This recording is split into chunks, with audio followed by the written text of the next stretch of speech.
পঞ্চম সৰ্বভাৰতীয় ব্ৰহ্মপুত্ৰ স্কোৱাছ চেম্পিয়নশ্বিপৰ সফল সামৰণি বঁটা প্ৰদান অনুষ্ঠানত উপস্থিত BCCIৰ সচিব দেৱজিৎ শইকীয়া ওমেন শাখাত চেম্পিয়ন পদ্মশ্ৰী জ্যোৎস্না চিনাপ্পা 11 অনুৰ্ধ শাখাৰ দ্বিতীয় জিলিকিল অসমৰ আয়ান কৌশিক বিহু নৃত্য জিপাল সামৰণি অনুষ্ঠান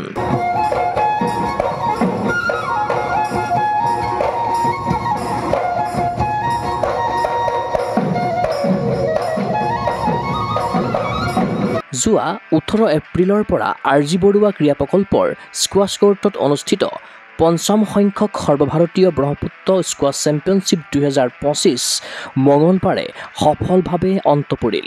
অসম স্কোৱাছ ৰেকেট সন্থাৰ উদ্যোগত অনুষ্ঠিত এই প্ৰতিযোগিতাত ভাৰতৰ 22খন ৰাজ্যৰ 250ৰো অধিক প্ৰতিযোগী তথা আন্তঃৰাষ্ট্ৰীয় পৰ্যায়ৰ খেলুৱৈয়ে দাঙি ধৰিলে ক্ৰীড়া প্ৰদৰ্শন। প্ৰতিযোগিতাৰ অন্তিম দিনা অনুষ্ঠিত হ'ল 14টা শাখাৰ ফাইনেলৰ মেচ। সামৰণি অনুষ্ঠানত উপস্থিত থাকিল BCCIৰ সচিব দেৱজিৎ শইকীয়া, আৰক্ষী সঞ্চালক প্ৰধান হৰমিত সিং, অৰ্জুন জয়ন্ত তালুকদাৰ, অসম স্কোৱাছ ৰেকেট সন্থাৰ সভাপতি শিলাদিত্য দেৱ, উপসভাপতি ৰাজীৱ বৰা, সম্পাদক ৰাকেশ তিৱাৰী, আয়োজক সমিতিৰ অধ্যক্ষ প্ৰশান্ত প্ৰতিম কাটকটীয়াসহ কেইবাগৰাকীও সক্ৰিয় ক্ৰীড়া সংগঠক। এখন সুন্দৰ টুৰ্ণামেণ্ট অনুষ্ঠিত কৰাৰ বাবে আয়োজক অসম স্কোৱাছ ৰেকেট সন্থাক ধন্যবাদ জনালে BCCIৰ সচিব দেৱজিৎ শইকীয়াই। মই আসাম স্কোৱাছ ৰেকেট এছ'চিয়েশ্যনক ধন্যবাদ জনাইছোঁ। পঞ্চম ব্ৰহ্মপুত্ৰ অল ইণ্ডিয়া ৰেকেট টুৰ্ণামেণ্টখন পাতিলে খুব সুচাৰুৰূপে, য'ত প্ৰায় 253জন খেলুৱৈয়ে খেলিবলৈ পাৰ্টিচিপেট কৰিছিলে। 3জন বিদেশৰ পৰাও আহি খেলিলে। এই টুৰ্ণামেণ্টখন বছৰে বছৰে আগবাঢ়ি গৈ আছে, ডাঙৰ হৈ গৈ আছে। মই আগতে আহোঁতে যিমানখিনি পাৰ্টিচিপেণ্ট আছিল তাতকৈ আজি প্ৰায় দুগুণ হৈ গৈছে আৰু দৰ্শকৰো যথেষ্ট সঁহাৰি। মই ভাবোঁ যে আসাম ৰেকেট স্কোৱাছ এছ'চিয়েশ্যন যিখিনি কাৰ্যপন্থা লৈছে তাৰ ফলত অসমত আগন্তুক দিনত স্কোৱাছটো আৰু পপুলাৰ হ'বলৈ গৈ আছে। মই আশা কৰিম যাতে ব্ৰহ্মপুত্ৰ স্কোৱাছটো ভৱিষ্যত দিনত আৰু ডাঙৰ হওক। এসময়ত স্কোৱাছ খেলুৱৈ আছিল বৰ্তমানৰ আৰক্ষী সঞ্চালক প্ৰধান হৰমিত সিং। বহু বছৰৰ পাছত স্কোৱাছ কোৰ্টত ফাইনেলৰ মেচ উপভোগ কৰি আনন্দিত আৰক্ষী সঞ্চালক প্ৰধানগৰাকী। মানে আজি ভাল লাগিলে, তেওঁবিলাকে স্কোৱাছত মাতিলে। 2-3 দিন আগত কিবা কথা চলি আছিলে, চ' গম পালে যে মই জুনিয়ৰ নেশ্যনেলছলৈকে স্কোৱাছ খেলিছোঁ।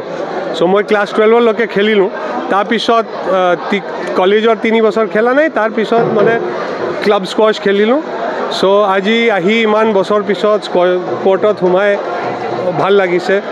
আৰু আচল কথাটো যিটো আমাৰ মাননীয় মুখ্যমন্ত্ৰী ছাৰে ডক্টৰ হিমন্ত বিশ্ব শৰ্মা দেৱে কৰিছে যে গোটেই স্পৰ্টছটো এতিয়া অসমত আহি আছে আৰু অসমত ইমান কোৱালিটি লেভেলৰ স্কোৱাছ হ'ব। তাৰপিছত 22 ষ্টেটছৰ পৰা আৰু দেশৰ বাহিৰৰ পৰা মানুহ আহিব, এটা লেজেণ্ড আহিব।